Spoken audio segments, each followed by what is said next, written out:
Well, that's not good.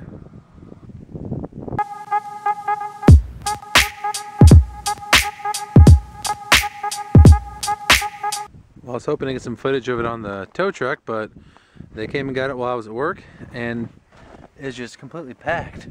Just packed full of snow. And that's why I can't get them straight. So we're gonna sit out here and chip out some of this because it's never gonna go in that garage with the wheels turned like this. So I'm gonna get the hammer out and see if I can't bang some of that snow out, but it is just packed full.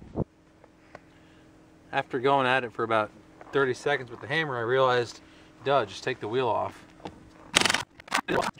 Thanks.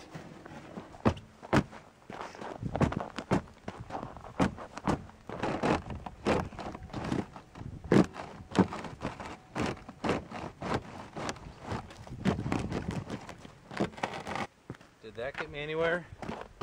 Oh yeah, came right off. Came right off.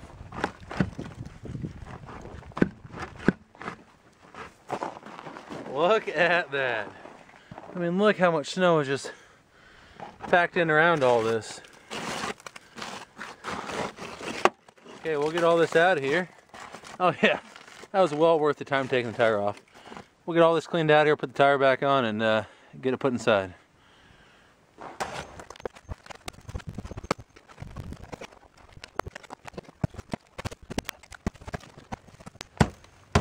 Look at that and think that all of the snow here was packed up inside the wheel. And these big chunks back here too. All of this was jammed up inside that wheel. Holy cow. We're in the garage now, got the heat going. So far the only actual damage I can see is I ripped the bumper cover off the back. But that's not too big a deal, I don't think. I can get that patched back on there. All the wheels are just completely packed full of snow. And wait till you see under the hood. It's just everywhere in here. We got the little infrared heater going as well.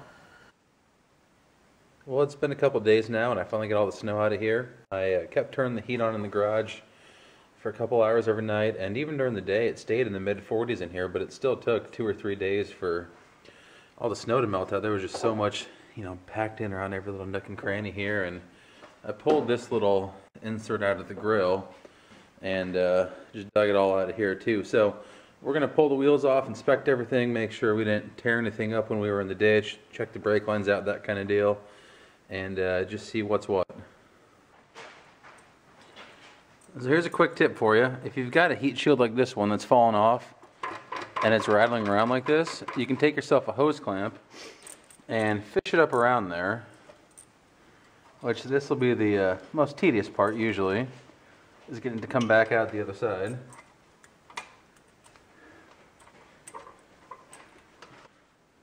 And 3 minutes later, you'll be at this point where you can finally tighten it down. Alright, there we go. And no more rattle. Nice and tight. You don't want to take those shields off. I mean, they are there for a purpose.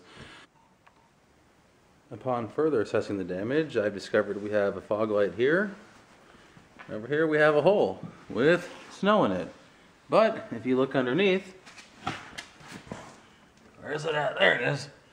We have a functional fog light up inside there. So you have to yank that out of there and get it back in the hole where it goes. Back here, the bumper cover has been ripped off, and it looks like this mount here, half of it is still attached down inside. I'm sure I could buy one of these at a junkyard or something, but we're going to put it back into place and shoot a couple screws in it, call it good, because it's not like this is going to win any beauty contests anyway. And if you look, I don't know if you can tell in the video, this tire is towed out like crazy. That's one of the bigger issues that we got going on. Let me grab the creeper here and let me kick the cats off the creeper and we'll go. Here's something else we're going to have to fix. You can see right here, this is the brake line hanging down. It goes from the ABS valve up over here to the right front wheel. Now, the reason we need to replace... stuck on a rock.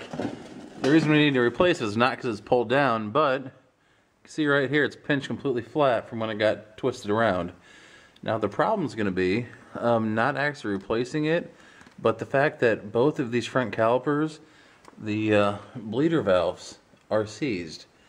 So I'm not sure how to go about this because I don't want to put 2 new calipers on this thing.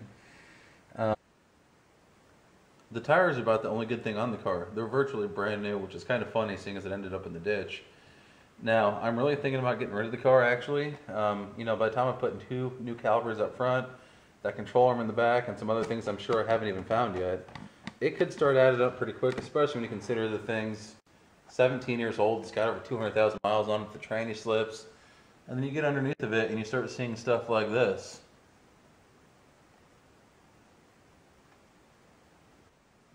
And this. And this. And this. And this. And this. I don't know. Maybe this is all some kind of like weight reduction, fuel economy thing. Maybe as it gets older, it's supposed to just shed metal. I don't know. Here's the biggest issue. This control arm, or whatever you want to call it here, is all twisted up. This should be a straight line from here up to here. This whole side over here has been twisted in this way and pulled back. I don't know if I can buy just this, you know, from the aftermarket. I don't really want to go to a salvage yard and mess with pulling one off myself. I think this shows it a little better. You can see the front one here is nice and straight, and the back one's got this crazy dip and twist right in this part of it. Now, if you look real close in the middle, it almost looks like somebody put a hook right across there. You can see it better in person because it's not only is it twisted, but it's flattened like it was pulled towards the rear of the vehicle. I can't imagine that we could have possibly hit something. You know, this one misses it and the back one catches it. I mean, I don't want to blame the tow company for it because I honestly did not walk around this side of the vehicle, you know. I don't know if this bumper cover was flapping like this. So I don't know. Maybe this happened when it went in, or maybe the tow company was lazy and just threw, well, the stupid light's blocking it. But maybe they were lazy and just threw a hook around it and, you know, pulled back. Alright, so here's the plan. We're going to buy just one of these lateral links. I guess that's what it's called. You can get it for 25 bucks and 1 caliper. Hopefully that's all we're going to need. I'm hoping I can get that bleeder screw broke loose still yet, but if not, we're going to see if we can get away with just these 2 parts here. The total will be 109 bucks for that, plus, you know, some fittings for splicing the brake line back together where it's smashed flat there. And I already spent $213 on the tow. So, I mean, we're getting pretty close to $350 already, and I mean, I know that's not a ton, but I mean, when you look at all the holes in the bottom of the car and you figure it's got 200,000 miles on it, you know, how much longer is it really going to live? So obviously it'll need an alignment. I'm going to try to do that at home. I'm not going to pay for one because that's going to be another 100 bucks, and it's just really not worth it to me. So if you guys like this place, please stay tuned for the lateral link install, and then the shenanigans up front with the brake line. We'll see what we do with that. And please comment, rate, subscribe, and thanks for watching.